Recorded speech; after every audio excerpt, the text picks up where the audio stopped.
السلام علیکم دوستو، آج کی کہانی سن کر آپ کو بہت ہی مزہ آنے والا ہے۔ بڑھتے ہیں آج کی امیزنگ کہانی کی جانب۔ میرا نام عالیہ ہے، میری عمر تقریباً 20 سال ہے۔ میرا تعلق ایک گاؤں سے ہے۔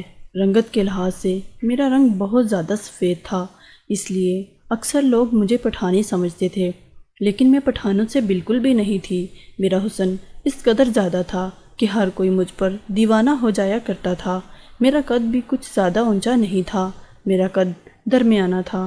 میری جسامت بھی کافی زیادہ بھری ہوئی تھی، اس کی وجہ سے لوگ میری طرف زیادہ دیکھتے تھے۔ تھوڑا موٹا ہونے کی وجہ سے میں عمر کے لحاظ سے زیادہ بڑی لگتی تھی۔ جب بھی میں بولنا شروع کرتی، ہر کوئی میرے منہ کی طرف دیکھتا تھا۔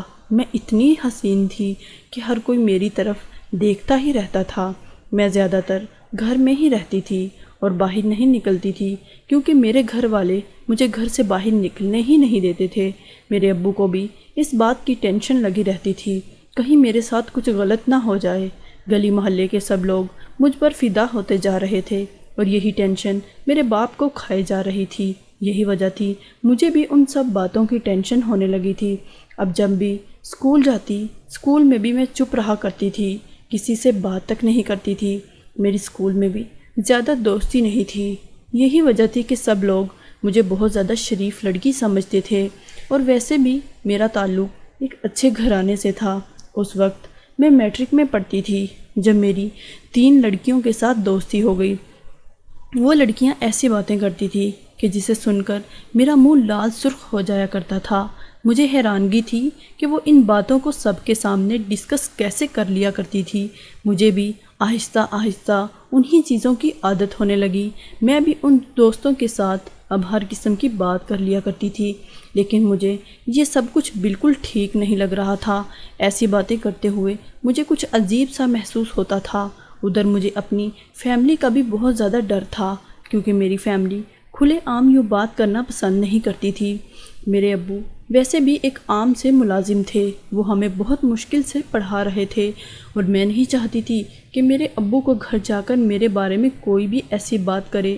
ویسے بھی مجھے پڑھنے لکھنے کا بہت زیادہ شوق تھا، میں ان حرکتوں میں نہیں پڑھنا چاہتی تھی، لیکن میری دوستوں نے مجھے مجبور کر دیا تھا۔ لیکن پھر بھی میں اچھے نمبروں سے امتحان پاس کر لیا کرتی تھی۔ یہی وجہ تھی کہ اسکول کی کافی لڑکیاں مجھ سے جیلس ہو جایا کرتی تھی، لیکن میری ایسی نیچر ہی نہیں تھی۔ میں چاہتی تھی کہ مجھ سے کسی کو بھی کوئی گلہ شکوہ نہ ہو۔ دن ایسے ہی گزرتے رہے اور میں نے میٹرک کا امتحان پاس کر لیا تھا، لیکن میرے ابو نے مجھے آگے پڑھنے سے صاف انکار کر دیا، کیونکہ میرے ابو کے پاس میری پڑھائی کے لیے خرچہ اٹھانے کے پیسے نہیں تھے۔ لیکن میں کالج میں پڑھنا چاہتی تھی، کیونکہ کالج کے بارے میں نے بہت ساری باتیں سنی ہوئی تھی۔ میری دوستیں بھی بتایا کرتی تھی کہ کالج میں تو بہت زیادہ مزہ آتا ہے، اور لڑکیاں تو کالج جانے کے لیے بہت ہی زیادہ ضد بھی کرتی ہیں، کیونکہ کالج میں بہت اچھے اساتذہ ملتے ہیں اور زندگی میں بہت کچھ سیکھنے کو ملتا ہے۔ یہی وجہ تھی میں ہر حال میں کالج جانا چاہتی تھی، لیکن میرے ابا کسی بھی صورت میں ماننے کے لیے راضی ہی نہیں تھے۔ میری ایک سہیلی نے تو مجھے یہ بھی بتایا، ارے سنو، لڑکیاں وہاں اکثر سروں پر مر مٹتی ہیں اور ان سے دوستیاں بھی کر لیتی ہیں تاکہ ان کو اچھے نمبر مل سکیں۔ دوست کی ایسی بات سن کر میں حیران رہ گئی۔ مجھے یقین ہی نہیں آ رہا تھا کہ کالج میں یہ سب بھی ہوتا ہے۔ میرا تجسس اور زیادہ بڑھنے لگا۔ اب تو میں نے پکا فیصلہ کر لیا تھا کہ میں کالج جا کر ہی رہوں گی۔ گھر آنے کے بعد میں نے اپنے ابو سے ضد کرنا شروع کر دی کہ مجھے کالج میں پڑھنا ہے۔ ویسے بھی مجھے کالج کی فیس ادا نہیں کرنی تھی، کیونکہ میرے نمبر بہت ہی زیادہ اچھے تھے، اور جب یہ بات میں نے اپنے باپ کو بتائی، میرا باپ بھی بہت زیادہ خوش ہو گیا اور کالج جانے کے لیے راضی ہو گیا۔ میں بھی بہت زیادہ خوش ہو گئی تھی، کیونکہ میرے ابو نے کالج جانے کی اجازت دے دی تھی۔ آج میرا کالج کا پہلا دن تھا۔ میں سفید وردی پہن کر گئی تھی جو مجھ پر بہت زیادہ جچ رہی تھی۔ میں پہلی سیٹ پر جا کر بیٹھ گئی۔ سب بچے بہت زیادہ پرجوش دکھائی دے رہے تھے۔ جیسے ہی پروفیسر صاحب کلاس میں آئے، میرے ساتھ والی لڑکی مجھ سے کہنے لگی، دیکھو سر کتنے اچھے لگ رہے ہیں۔ یہ بات سنتے ہی مجھے بہت زیادہ حیرانگی ہوئی اور میں واقعی سر کی جانب دیکھنے لگی۔ پہلے ہی دن سے مجھے وہ سر بہت زیادہ اچھے لگ رہے تھے، پتہ نہیں کیوں میں ان کے بارے میں سوچنے لگی۔ دن ایسے ہی گزرتے رہے۔ ایک روز اچانک اس سر کی نظر مجھ پر پڑی۔ وہ بھی میری طرف دیکھنے لگے۔ اس روز انہوں نے ساری کلاس کے سامنے میرا نام پوچھا اور کلاس سے باہر چلے گئے۔ اس روز کے بعد سے وہ ہر روز مجھ سے باتیں کرنے لگے۔ میں بھی اب ان کے ساتھ بہت ہی زیادہ اٹیچ ہو گئی تھی۔ اب وہ کلاس میں آتے ہی مجھے سب سے پہلی سیٹ پر بٹھا دیا کرتے۔ میں اور سر ایک دوسرے کو بہت زیادہ دیکھتے تھے۔ کالج میں پڑھنے کا مجھے بہت ہی زیادہ مزہ آ رہا تھا۔ پھر ایک روز میں یہ دیکھ کر بہت زیادہ حیران ہوئی کہ سر کی نظر میرے چہرے پر نہیں بلکہ چہرے سے نیچے پڑ رہی ہے، اور جیسے ہی وہ میری طرف دیکھتے ان کی آنکھوں میں چمک آ جایا کرتی تھی۔ سر کی ایسی کیفیت دیکھ کر میرا دل بہت زور زور سے دھڑکنا شروع کر دیا کرتا تھا۔ میرے وہم و گمان میں بھی نہیں تھا کہ مجھے اپنے ہی سر سے محبت ہو جائے گی۔ میں نے یہ فیصلہ کر لیا تھا، میں آج کے بعد سر کے سامنے بالکل نہیں بیٹھوں گی۔ میں آہستہ آہستہ سر سے دور ہونے لگی، کیونکہ میں نہیں چاہتی تھی کہ ہمارے درمیان کوئی بھی تعلق قائم ہو۔ میں نے خود پر بہت زیادہ قابو پانے کی کوشش کی، اور جب سر کو اس بات کا علم ہوا کہ میں ان سے دور جانے کی کوشش کر رہی ہوں تو پھر وہی ہوا جس کا مجھے ڈر تھا۔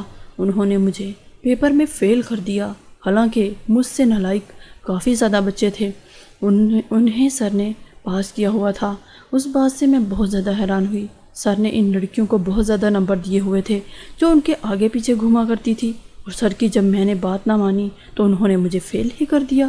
کلاس میں سے کچھ لڑکیاں ایسی تھیں جو سر کے پاس نمبر بڑھانے کے لیے چلی جایا کرتی تھی۔ اکثر اوقات سر ان لڑکیوں کو دوسرے کمرے میں لے جایا کرتے تھے اور پھر ان کے نمبر بڑھا دیا کرتے تھے۔ میں یہ بات دیکھ کر بہت زیادہ حیران ہوئی کہ آخر سر ایسا کیا کرتے ہیں کہ ان لڑکیوں کے نمبر بڑھ جاتے ہیں۔ اس روز میں نے بھی یہ فیصلہ کر لیا تھا کہ میں سر کے پاس نمبر بڑھانے کے لیے جاؤں گی، کیونکہ سر نے مجھے اس پرچے میں فیل کیا ہوا تھا۔ جیسے ہی اس روز میں سر کے کمرے کے پاس گئی، مجھ سے پہلے ایک لڑکی وہاں پر جا چکی تھی۔ میں کمرے کے باہر کھڑی اس لڑکی کے باہر آنے کا انتظار کرنے لگی۔ اس بات کو تقریباً آدھا گھنٹہ گزر چکا تھا، لیکن وہ لڑکی ابھی تک باہر ہی نہیں آئی تھی۔ بہت زیادہ انتظار کرنے کے بعد جب میں واپس جانے لگی تو اچانک سر کے کمرے کے اندر سے عجیب قسم کی آوازیں سنائی دی۔ یہ آوازیں شاید اسی لڑکی کی ہی تھی جو مجھ سے پہلے سر کے کمرے میں گئی تھی۔ وہ بہت زور سے چیخ رہی تھی۔ وہ بار بار سر کو ایک ہی بات کہہ رہی تھی کہ بس مجھے اور نمبر نہیں چاہیے، لیکن شاید سر اس کی کوئی بات نہیں سن رہے تھے۔ یہ سب کچھ دیکھ کر اور سن کر میرے ہوش اڑ گئے تھے۔ میرے اندر بالکل بھی ہمت نہیں تھی کہ میں بھی کمرے کے اندر جاؤں۔ مجھے سمجھ آ گیا تھا کہ اندر کیا ہو رہا تھا۔ میں نہیں چاہتی تھی کہ میرے ساتھ بھی وہی سب کچھ ہو جو مجھ سے پہلے ہوتا رہا ہے۔ مجھے بہت زیادہ ڈر لگنے لگا تھا، اور میں نے یہ فیصلہ کر لیا تھا کہ مجھے فیل ہونا ہی ٹھیک ہے، لیکن میں یوں کبھی سر کے قریب نہیں جاؤں گی۔ اور اس سال میں واقعی ہی فیل ہو گئی تھی، یعنی میرا ایک سال ضائع ہو گیا۔ اگلے سال پھر سے وہی استاد مجھے پڑھانے لگے۔ وہ اس مرتبہ پھر مجھ سے کہنے لگے کہ میں تمہیں پھر سے فیل کر دوں گا اور تم ہمیشہ کے لیے اسی کلاس میں بیٹھی رہو گی۔ سر کی یہ بات سن کر مجھے رونا آ گیا، کیونکہ میں پہلے ہی ایک سال ضائع کر چکی تھی۔ اس روز میں نے سر کی منتیں کرنا شروع کر دی کہ پلیز ایسے مجھے مت کریں، مجھے ایسا فیل مت کریں، میری زندگی کا سوال ہے، میرے باپ کے پاس مزید پیسے نہیں ہیں کہ وہ مجھے پڑھا سکیں۔ اس روز میرے سر کے چہرے پر ایک شیطانی مسکراہٹ آئی اور وہ میری طرف دیکھ کر ہنسنے لگے۔ سر مجھ سے کہنے لگے میں تمہیں کلاس میں سب سے زیادہ نمبر دوں گا، صرف تمہیں میری ایک بات ماننا ہوگی۔ میں بہت زیادہ پریشان ہوئی کہ آخر سر مجھ سے کیا چاہتے ہیں۔ سر مجھ سے کہنے لگے بس تم میرا یہ کام کر دو۔ میں نے کہا ٹھیک ہے، میں آپ کی مدد کرنے کے لیے تیار ہوں۔ کچھ دنوں کے بعد سر نے مجھے اپنے روم میں بلا لیا۔ وہاں کوئی اور موجود نہیں تھا، سب بچے اپنے اپنے گھروں میں جا چکے تھے۔ ہر طرف تاریکی چھائی ہوئی تھی۔ میرا دل بہت تیزی سے دھڑکنے لگا۔ اس روز سر مجھ سے کہنے لگے اگر پاس ہونا چاہتی ہو نا تو میرا ساتھ دو، لیکن میں ایسا کچھ نہیں چاہتی تھی۔ اس روز بھی میں سر کی ساری باتیں سمجھ چکی تھی۔ میں نے صاف انکار کر دیا تھا کہ میں کچھ بھی ساتھ نہیں دوں گی، چاہے آپ مجھے فیل کر دیں۔ سر مجھے سمجھانے لگے کہ دیکھو تمہارا پہلے ہی ایک اور سال ضائع ہو چکا ہے، اور اگر میں ان کی بات مان گئی تو مجھے کلاس میں ٹاپ کروا دیں گے، کلاس میں میرے سب سے زیادہ نمبر آئیں گے، نمبروں کی وجہ سے مجھے اچھی جاب بھی مل جائے گی۔ میں سر کی ان باتوں کے بارے میں سوچنے لگی، کیونکہ اسی میں ہی میرا فائدہ تھا، لیکن مجھے بہت زیادہ ڈر بھی لگ رہا تھا، لیکن مجھے بہت زیادہ خوف آ رہا تھا کہ میرے گھر والوں کا نام خراب ہو جائے گا۔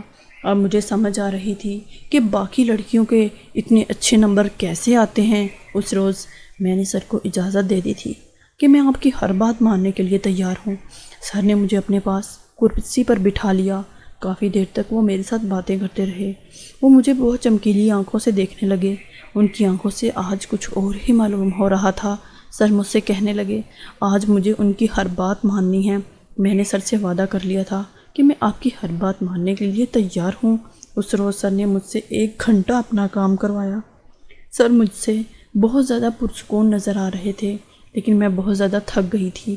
سر کا موڈ بھی پہلے سے زیادہ خوشگوار ہو گیا تھا، لیکن مجھے ابھی تک ڈر لگ رہا تھا کہ اگر کسی کو اس بات کے بارے میں پتہ چل گیا تو میرا کیا بنے گا۔ ادھر سر اپنے وعدے پر بالکل پورا اترے تھے۔ انہوں نے مجھے پیپروں میں سب سے زیادہ نمبر دیے تھے، کیونکہ نمبر دیکھ کے میں اتنی زیادہ خوش ہو گئی تھی کہ میں اس دن کو بھول ہی گئی تھی، اور میں دوبارہ ایسے دن یاد بھی نہیں کرنا چاہتی تھی۔ میری کلاس کی لڑکیاں بھی بہت ہی زیادہ حیران رہ رہی تھی کہ میں نے اتنے زیادہ نمبر کیسے حاصل کیے ہیں، لیکن کچھ لڑکیاں یہ بات اچھی طرح سے جانتی تھیں۔ وہ میری طرف بہت عجیب نظروں سے دیکھتی تھی، پر میں نے یہ بات خود سے کسی کو بھی نہیں بتائی۔ اب سر نے یہی معمول بنا لیا تھا، لیکن مجھے بھی ان سب کی عادت ہو گئی تھی۔ اب میں نے سر کو کبھی انکار نہیں کیا تھا۔ سر کے ساتھ ساتھ میں بھی بہت زیادہ خوش رہنے لگی تھی۔ دوستو، کہانی اچھی لگی ہو تو چینل کو سبسکرائب کرنا مت بھولیے گا، تاکہ ہر آنے والی نئی کہانی کا نوٹیفیکیشن آپ کو بآسانی ملتا رہے۔ مزید اچھی سٹوریز کے لیے کہانی کو زیادہ سے زیادہ شیئر کریں اور دعا میں یاد رکھیے گا۔ تب تک کے لیے اللہ حافظ۔